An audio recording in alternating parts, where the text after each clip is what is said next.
The Orlando Magic punching back, the baby Spurs growing up before our eyes, CJ McCollum and the Hawks coming in clutch. So many good storylines for round one for us to discuss. Unless, of course, you're me, and then they're all horrible stories. We'll get to that and more on the All NBA show.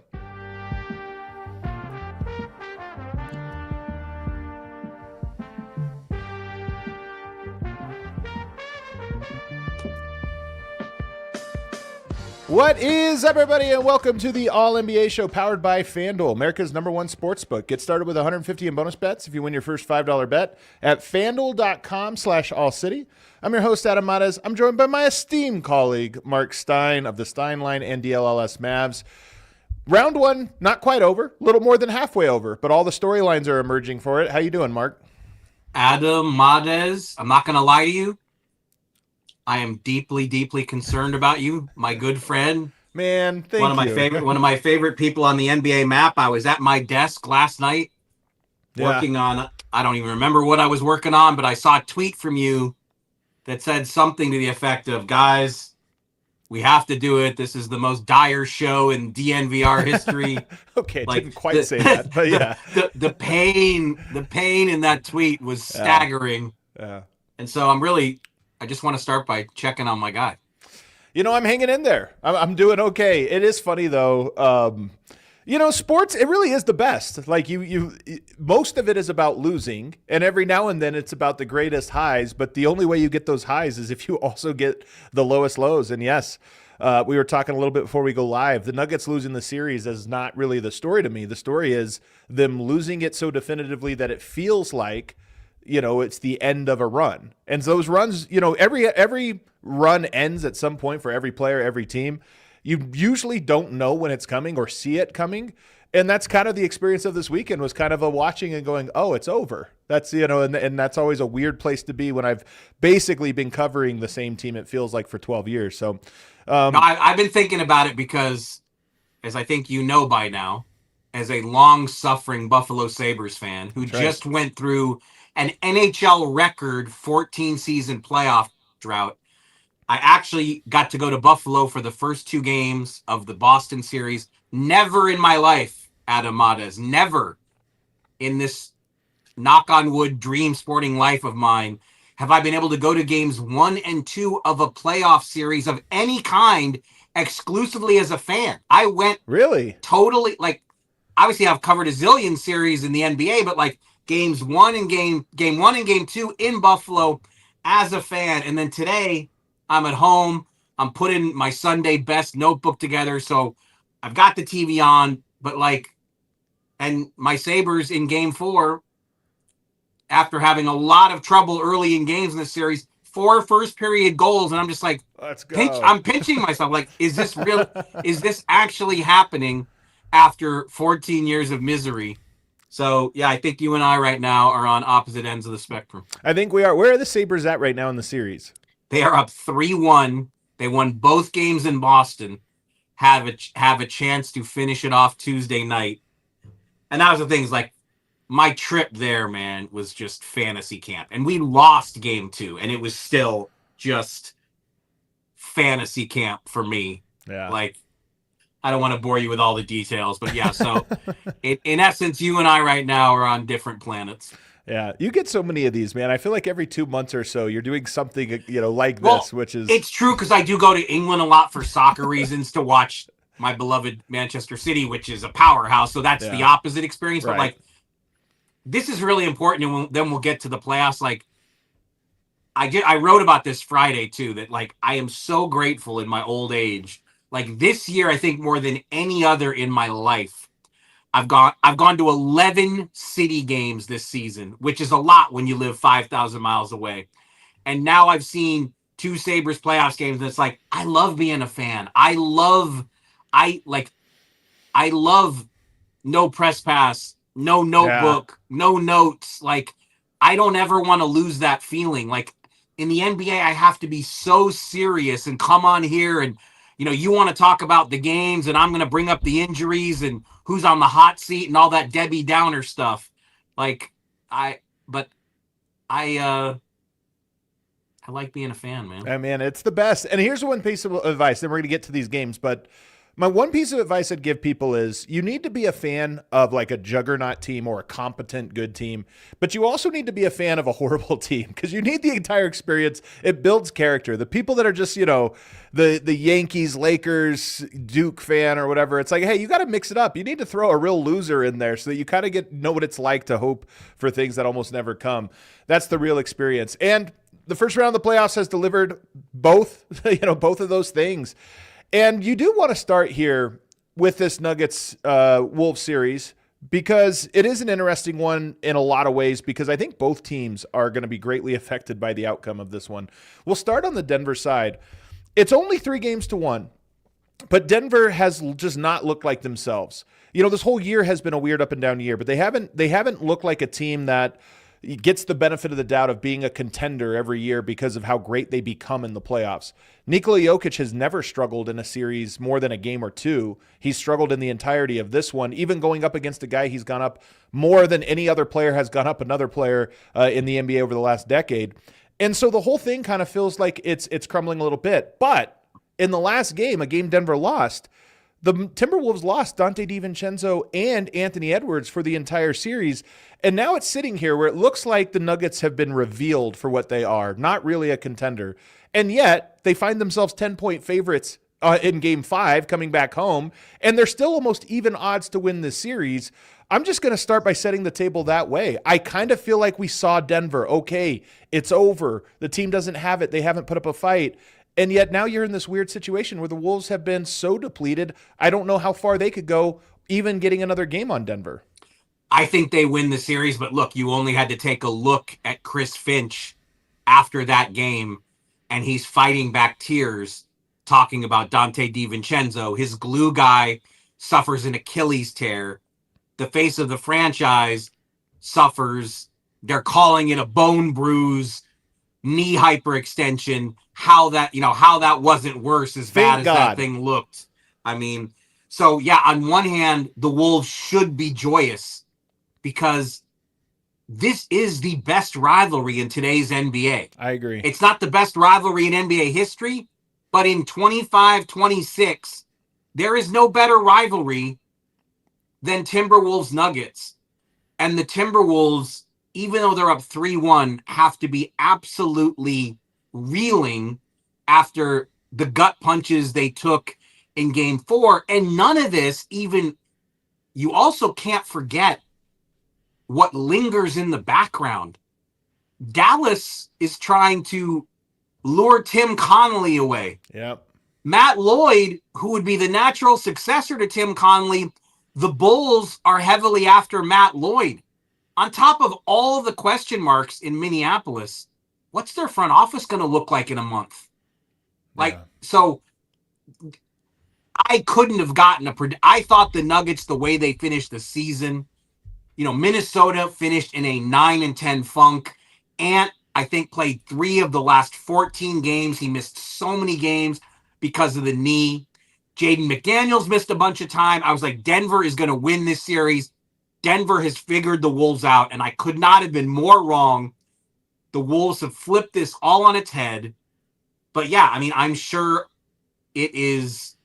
And, Dosunmu, the revelation of the playoffs. I mean, the game he had, 43 off the bench. Man, Chicago, how do you not get a first-round pick for Dosunmu? The trade looks so bad. Yeah, I mean, it just, but yeah, I mean.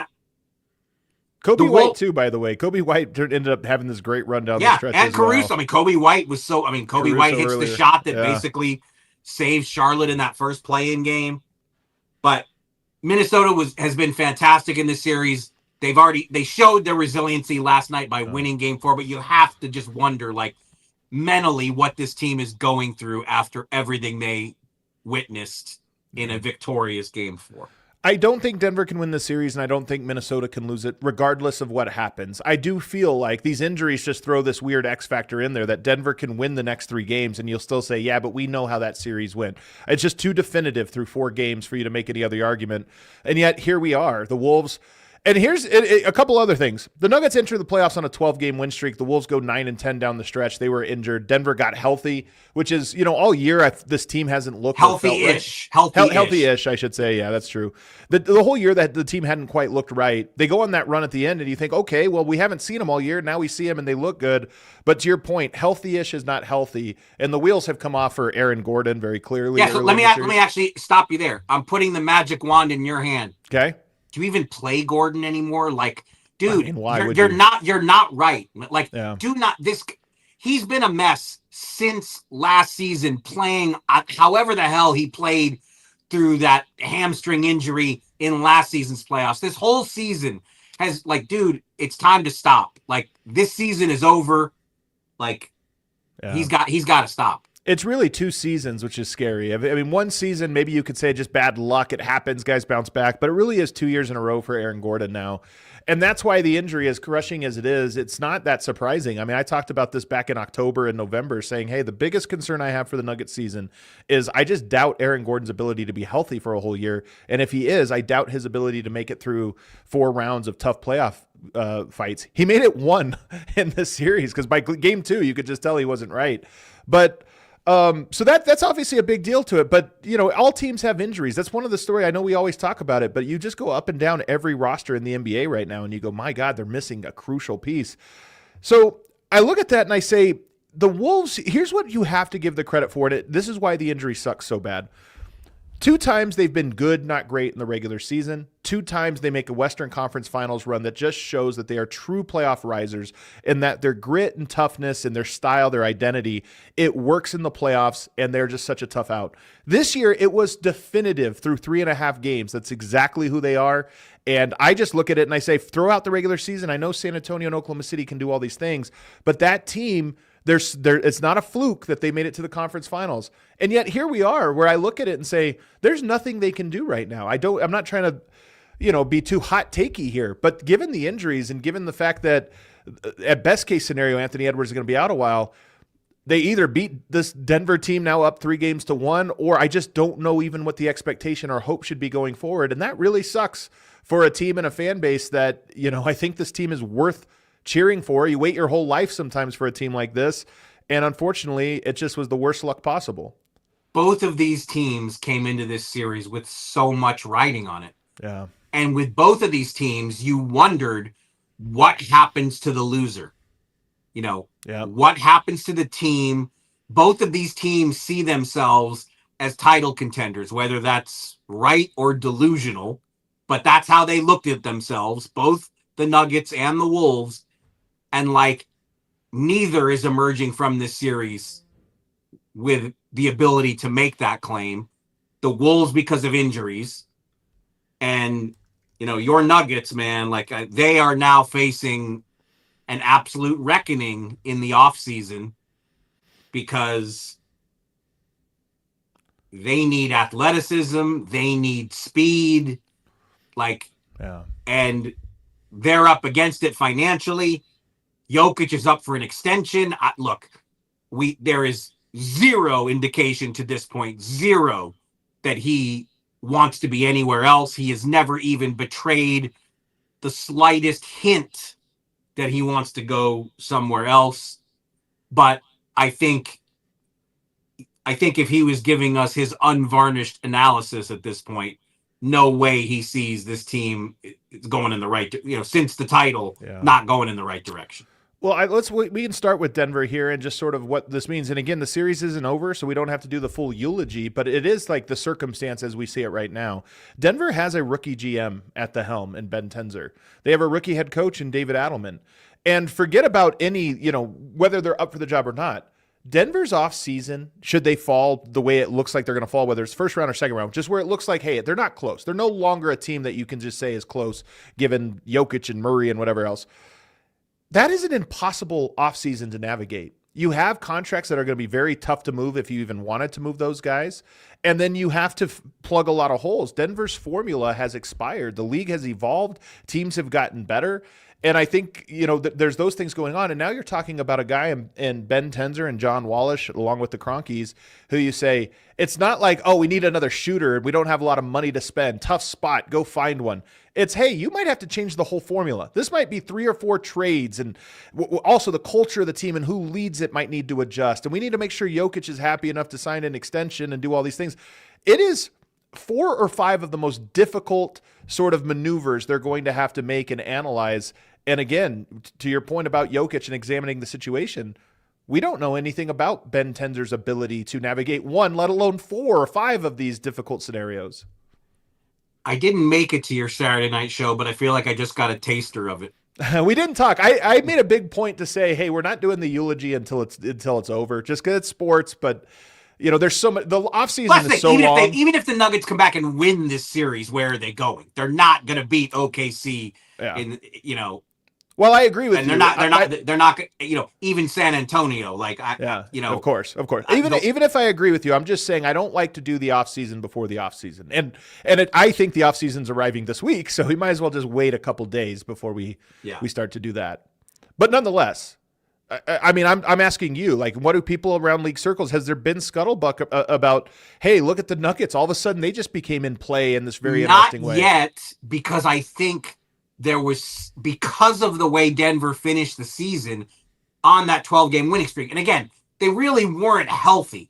Gordon this season, has he ever been better than 75% of his full capacity? No, Probably not. He barely played 7 games in a row before getting hurt. It's been tough. And obviously Peyton Watson was never going to play in this series anyway. So it's they really weren't whole. But I think they played so well to finish the season. And again, last season, the Wolves finished on a 17-4 rush. So the Wolves entered the playoffs with tons of momentum and then took care of the Lakers in round 1. But the thing you have to say about Minnesota, which makes the injuries so sad, with Gobert on the interior and McDaniels on the perimeter, they might have the best inside and outside defenders in the whole league. Yeah.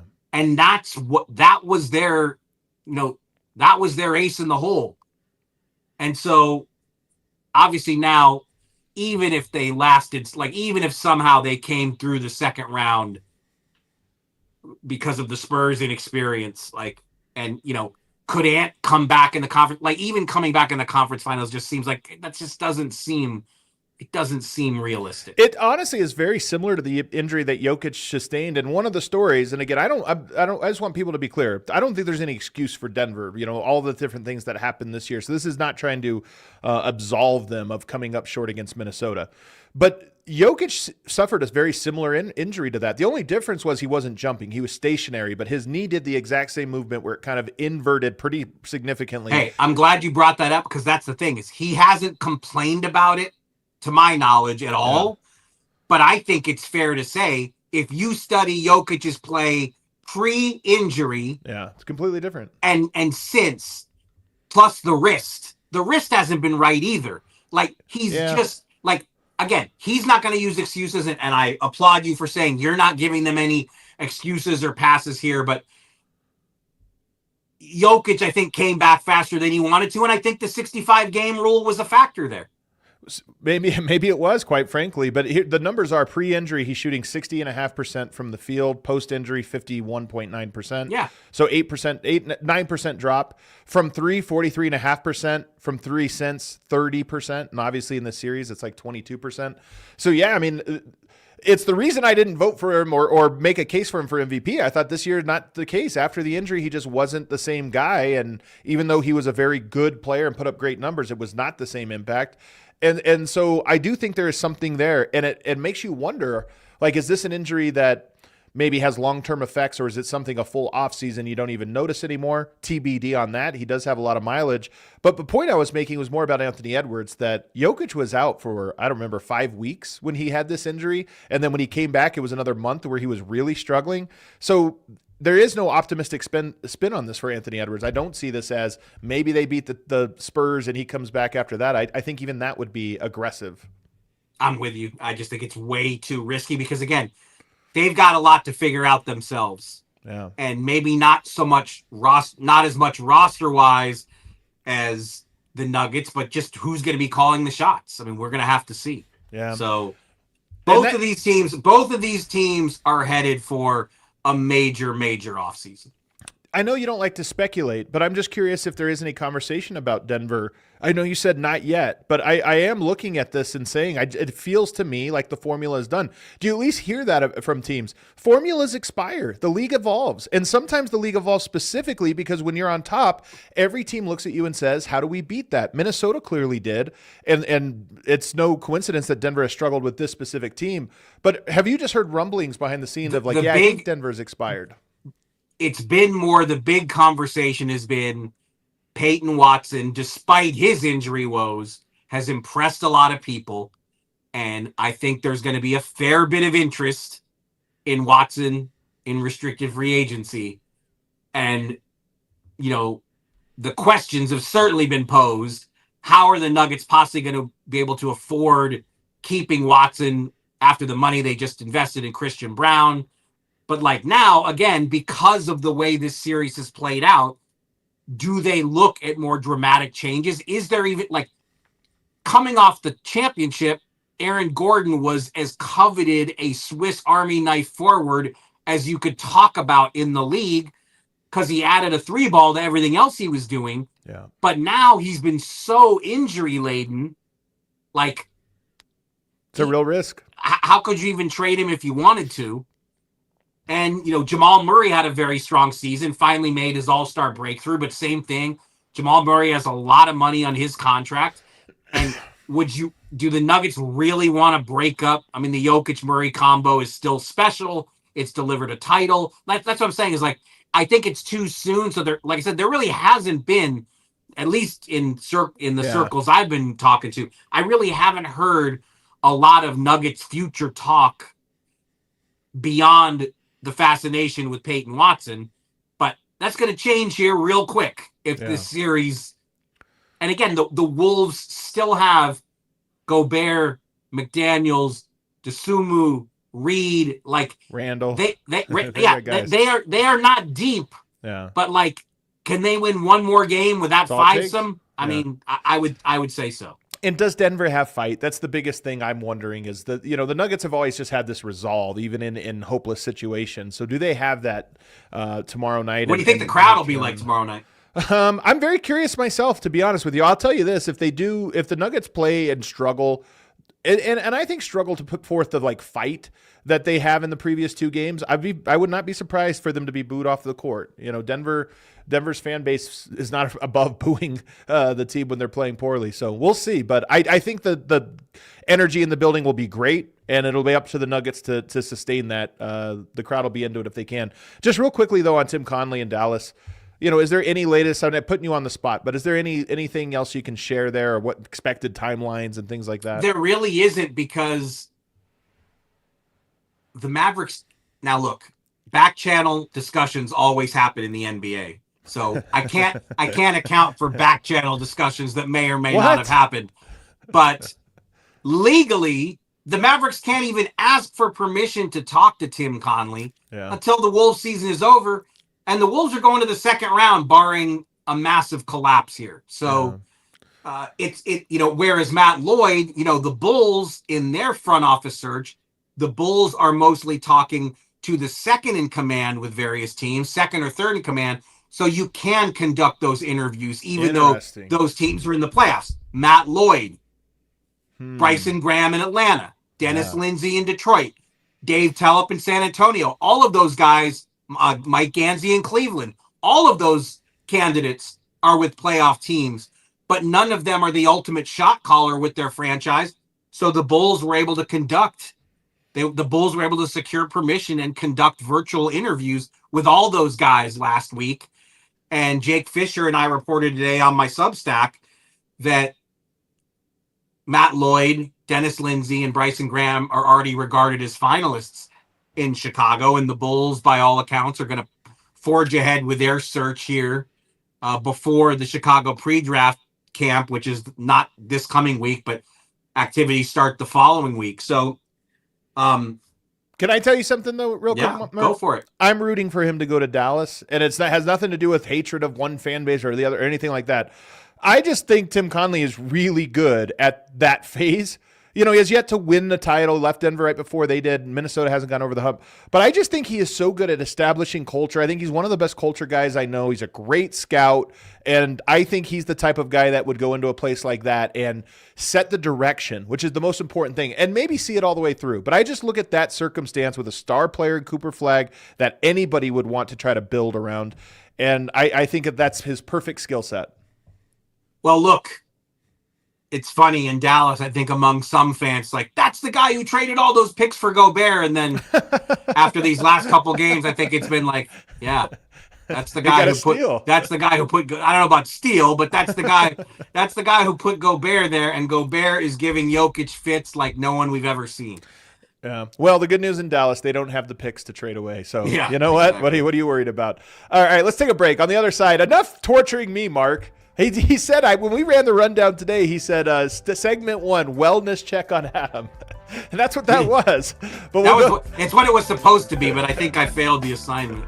That's true. You made me worse. On the other side, though, my top stories, his top stories from round 1. Can't wait to get into it. Guys, Mother's Day is right around the corner. I've got you covered. This might be the last time I can tell you this, and you have time to get this in time. Aura Frames. This is an incredible deal. It's creative, it's unique, and she's guaranteed to love it. I'm telling you, it's an unbelievable thing. It's a picture frame that has digital photos in it, meaning you can hang it on your wall or on your mantle or wherever, and it'll cycle through whatever photos you upload it. You can even upload them right from the comfort of your couch. You can throw a new photo on there right from your phone. It's unbelievable. It has free unlimited storage. Add as many photos and videos as you want, even videos. You can play little videos on there. Pre-upload photos before it ships, so you can send those. So when she opens up her gift box, and yes, every one of these comes in a gift box, premium gift box with no price tag. And then you can share your photos and videos effortlessly with the Aura app, or just text photos straight to your frame. What a crazy world we live in. Top rated app, reached number 1 in the App Store on Christmas Day 2025. So make Mother's Day special with Aura Frames. Named number 1 by Wirecutter. You can save on the gift mom loves by visiting auraframes.com. For a limited time, listeners can get $25 off of their best-selling Carver matte frame with code ALLNBA. That's auraframes.com, AURFRAMES.com. Promo code ALLNBA. Support the show by mentioning us at checkout. Terms and conditions apply.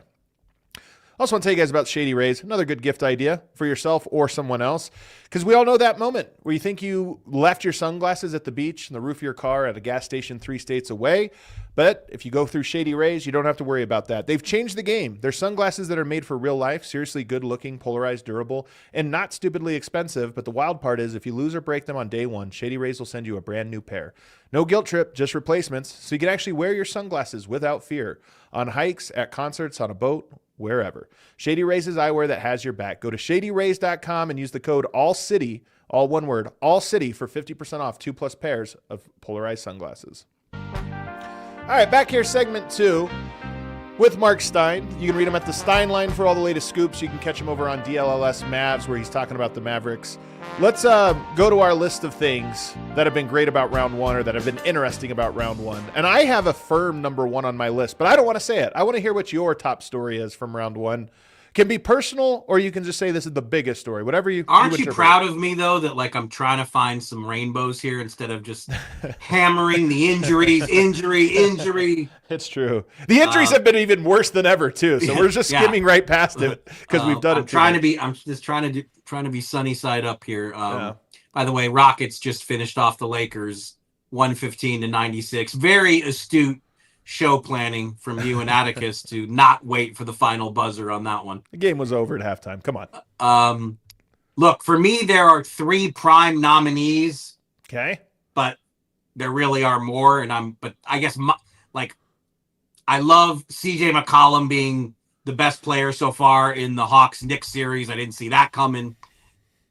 LeBron, now tonight obviously was not the finish that the Lakers were hoping for, but the Lakers to take a 3-1 lead at home with the way LeBron has played, throwing oops to his son, putting the Rockets on the brink of elimination. But honestly, my winner is Gobert. That guy has just taken an absolute beating in terms of criticism over the years. There's very little appreciation for what he does.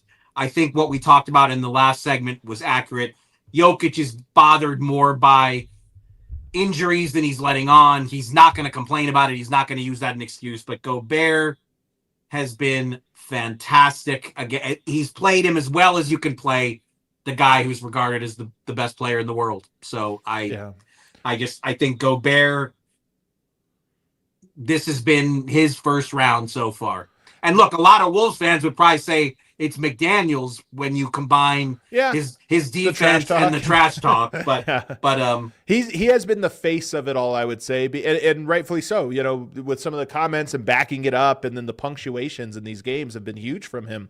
But the Gobert piece is so interesting to me because he has been in the league for 13 or 14 years. It's not like he just got here. And he has been a great defender for all of those years. He's been a defensive player of the year. And I've actually seen Jokic do this, you know, to guys in the postseason, Anthony Davis, Zubac, and Gobert. These guys have matched up in the playoffs a lot. Jokic has got the better of him. And Jokic will do something to those players, and it'll be like, these guys are fake defenders. They can't do this. And it's like, sometimes that happens. So for Gobert to be this deep into his career and finally get the recognition he deserves, that's how I would put it. What he is doing against Jokic is really impressive. It makes their scheme work because they get to guard, which they're great defenders. They don't have to get in rotation. They can trust him to do the job. And so it's kind of funny for a guy, I don't remember, like Norman Powell maybe has a little bit of this, but it's a lesser player where you're this deep into the career and finally they've done something to get the recognition that I think has been owed to them for quite a while. And I'm still not sure he's getting it. Like, he's Really? getting it to a degree, but, you know, there's also a lot of reluctant praise too. Like he's been a polarizing player his whole career, but yeah, this series this is as well as he's ever played, I would say. And the reports about him having 3% body fat or whatever, it looks like it. I mean, he just maintained his body extremely well as he's aged, and he really is still this high-impact player. He's definitely a great story. Minnesota even embracing him quite a bit. Anthony Edwards has always, I think, done a good job in these pressers of kind of coming to his defense and different things, but he definitely, to me, has been the guy of that round one. McDaniels has been the face. I see a comment in the chat here. Io is a great story, and that's true, too, the way he played in Game 4. So the Wolves, despite these horrendous injuries, I mean, they have 3 nominees. I feel bad that I've left Tatum out here. I think the way he's played coming off an Achilles. That was earlier in the year, though. The playoffs, I don't know if I have anything for Tatum, different. Yeah. But let's go to the second one because that was my first one. So we just had the order mixed up. But I got to say, man, the Hawks have been the story of the first round, and CJ McCollum has been the story of the Hawks. But I'm going to put the Hawks all together here because you also get very big-time plays from Nickeil Alexander-Walker guarding Brunson, and you also get Jonathan Kuminga, who's obviously this high-profile player from the Warriors. You have him actually being one of the pieces that's making an impact in that series. So I look at that series and saying it's been great. Both teams have had big moments, including New York today. But CJ McCollum and the Hawks, to me, have just been like, they're so fun. I'm locked into that series, and it's just been the best story. Yeah, I mean, I actually, like I said, my picks in the Minnesota-Denver series and the Lakers-Rocket series, I wish I could have them both back. 2 of the worst prognostication efforts I've ever had. But I did think Knicks-Hawks were going 7, and it looks like it's going 7. I mean, every indication from what we've seen to this point. The Hawks are small, but the Knicks haven't been able to punish it quite like we thought, whereas the Hawks do have all this length to throw at Brunson and make him work so hard. Now, the Hawks also did win 2 one-point games, which doesn't happen every day, and scores that close can easily be flipped. But yeah, the Hawks, their whole second half, what they finished 20-6. We talked about the Wolves they were finishing awesome. in a 9-10 funk. None of this was expected. Like the Hawks, everything the Hawks did at the trade deadline was a reset move. Yeah. They made the big move in the summer by going after Porzingis, bringing in Porzingis. And then they were like, hey, we're trading Trae Young. We're trading Porzingis. We'll bring in Kuminga, but we are starting over. And, I mean, they could actually stun the Knicks and talk about teams headed for an ugly offseason if that happens. Every team right now, if they lose, it just feels like, well, that's going to get ugly. It really does. Denver, New York, Houston. You could say Orlando to a certain extent. I mean, they're rallying right now. They're the other way, though. The Magic have been such a surprise since losing the first play-in game. I counted them out after that. I said it was over. They respond with their 2 best performances of the season. Yep. And the Pistons are showing us every reason that how many shows did you and I talk about? I feel like on 7 different Sundays we talked about, why didn't the Pistons make a trade at the deadline? Why didn't they take a bigger swing? Why didn't they get his shooter? Cade's going to need more help. And it's like everything we said, the man's playing with a recently collapsed lung and he needs more help. Yeah. And they might, I mean, Orlando can actually win that series. I think title windows open and close without warning, and they happen really quickly. And that was my whole argument for Detroit was you have to get rid of this mindset that of the Oklahoma City Thunder, who are like a rare example. You can't just look at the best example and say that's it. Where you're like, nope, we're going to go through every stage of this and go step by step. It's like, hey, man, you can't plan that far in the future in the NBA. You have no idea. And if you're close, then you need to treat it like your window is open and it could close at any moment. So I got good news for you though. Snow Wolf 23 says Nuggets in 7 will be the story. So you're all good. Let's go. I'm telling you, even that I'm not sure would be enough of a story. I said the other day, Nuggets winning this series is not going to like wash out. I think the taste will still be there afterwards. You've got to at least go to the conference finals for it to feel like okay, something to at least cancel out what we just saw over these first 4 games. Let me give you another one, though. And this one is number 3, but with a bullet for me. It could be number 1. The San Antonio Spurs young guards growing up before our eyes. And that game, to me, the best game, or maybe my favorite game of the playoffs so far, has been that Dylan Harper explosion that happened in game 3 of that series. And they had another one, game 4, that was kind of collective, but I love Dylan Harper. He's just one of my favorite young players. That game was like seeing into the future. It's like, oh, that's what that guy's going to be in a year or 2 from now. And he just was able to tap into it for a second. And the fact that it happened, 1, in the playoffs where the pressure's highest, and 2, because Scoot Henderson started barking at him, got a technical foul because he was just so animated after a tough bucket on him, that sparked Dylan Harper sort of like blossoming before our eyes. And then you see Steph Castle and all of their players just doing things in the playoffs. It really does feel like we're going to remember this series as that's the first time they sort of grew up. We watched them level up in real time. And I think deep down, the Spurs themselves were wondering, how are we going to cope with this lack of experience? Can we really do it in the playoffs, having never been there before? The first, game 1 was the first playoff minute Victor Wembanyama has ever experienced. But I've believed this for weeks now, and I think it's playing out. This was a great year to not have experience because everyone else in the West, except the Thunder, and even the Thunder, because of the Jalen Williams situation, we'll get to that. Everybody else in the West has issues, whether it's injury issues or inconsistency or consistency issues. And it's even worse now because the Lakers don't have their top 2 scorers. The Wolves just suffered 2 devastating injuries. The Nuggets, as you said, even if the Nuggets can find a way to win the next 3 games, they don't look like a team that can win multiple rounds in this playoff. So it's like San Antonio is getting this on-the-job experience.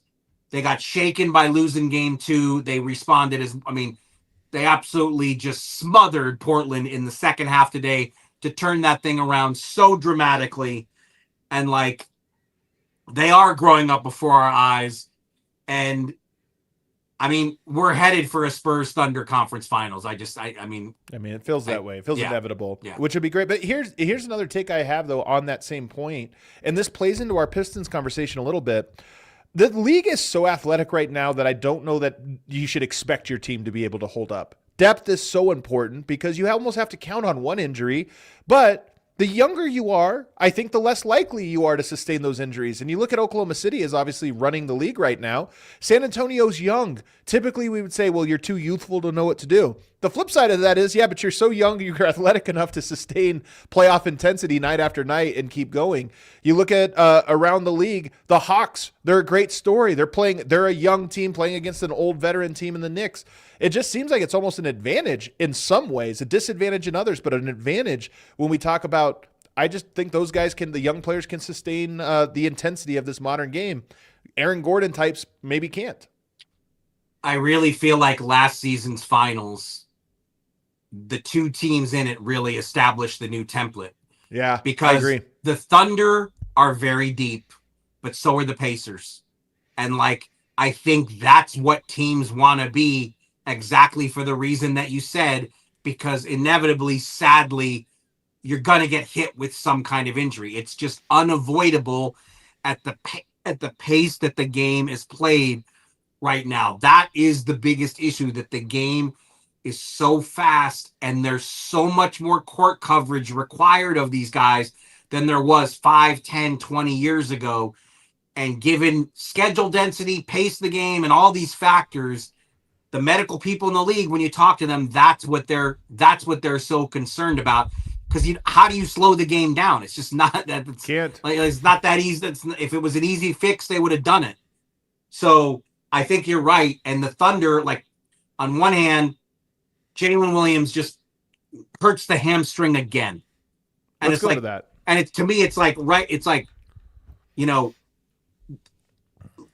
Doncic has not even had, it's barely been, it hasn't even been, I think tomorrow is 25 days since Luka's grade 2 hamstring strain. And I know Lakers fans are excited that, oh my God, we're going to beat the Rockets and we've given a chance for both Luka and Reeves to come back. But it's like, this is now the second or third time Jalen Williams has re-aggravated the hamstring.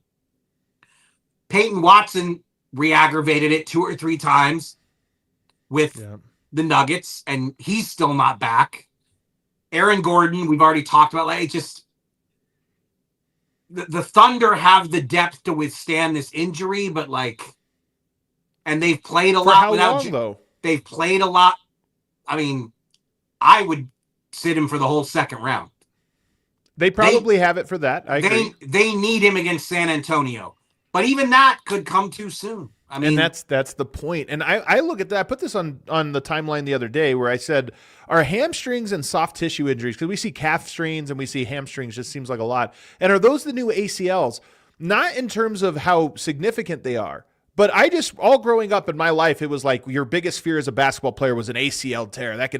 But it seems like you get one hamstring strain, or at the NBA level at least, you get a bad hamstring pull like that, and it just seems to follow you. And it takes so long to get rid of it. And even if you get rid of it, it feels like this ghost that just hangs right behind your ear that could pop up at any single moment. And that's what we're seeing with all these guys. You mentioned Peyton Watson. He's in a contract year. He re-aggravated it. It's just like, hey, shut it down. Why would I risk continually doing this? Aaron Gordon's been dealing with it for 2 years. JDub can't seem to stay on the court. That to me is almost the new scary injury, because it'd be one thing if we knew you were out for 9 months and that's it. But instead, it's this thing where you might miss 5 weeks, but guess what? You'll never really know if you're over this or not. Yeah, I mean, most Sundays when we do this show, I'd say for the last 2 months, maybe 3 months, we've been tanking. Tanking is the scourge of the NBA. Tanking is the biggest problem on Adam Silver's desk. But it's the injuries. It is the injuries. It's been the injuries. It's been this way for the last several seasons. Again, the game is moving so fast. How are they going to, what can they do to help players? And on the other side, we got the 65 game rule and everybody's upset about that. And can we come up with some conclusive proof that shortening the season, would that really do the trick? If they go down from 82 games to 72 or something in the 60s, I still struggle to imagine how they ever pass that with the owners. But the injuries it is just too, obviously there are freak injuries that you can do nothing about. But by the way, Lakers fans should maybe even consider this with Luka a little bit. This idea of hopefully he can come back soon. Maybe. But the real truth is you come back too soon, or even if you wait the full time. That's exactly what I'm saying is like, on one hand, I'm sure a lot of Laker fans never thought beating the Rockets was on the table without Luka and Reeves. And now it's like, oh my God, we're going to win this series and we got a chance to bring these guys back. But yeah, seeing what's happened to Jalen Williams would give me major pause about bringing Luka back. Because again, tomorrow, Monday, it's only 25 days since a grade 2 hamstring. And if memory serves, when Jeff Stotts, went into his database in street clothes, I think 35 days was kind of the average with a grade 2 hamstring strain. So it's, I don't know that he's just back automatically because it's the second round here. Well, before we get out, I got to give 2 more shout-outs. Toronto Raptors evening up the series 2-2 with 2 big-time wins. They could fall in a hole 0-2, got blown out in both games. Without Quickly, who's got a hamstring injury. Speaking of hamstring injuries, yep. And then I got to also give a shout-out to the Orlando Magic. We talked about them just very briefly, but they are a good story. The fact that they've been able to do this so far, 2-1 in their series when it seemed like their season was over. So lots of good storylines, man, and a lot of good series. The only series that isn't really, it feels at all competitive or compelling in any way, is that Suns Thunder series, which we're not too surprised at. We'll see if the Suns can win a game and maybe try to get back into it. But everything else has a compelling storyline, which is what you want out of the playoffs. The regular season can be a slog. The playoffs deliver storylines. And if we would have started this, 2 weeks ago before the playoffs began, we tried to predict it, I don't think we would have been saying these. These kind of came out of nowhere, and that's part of what makes it interesting. You got anything else, Mark? I've put you through enough tonight, man.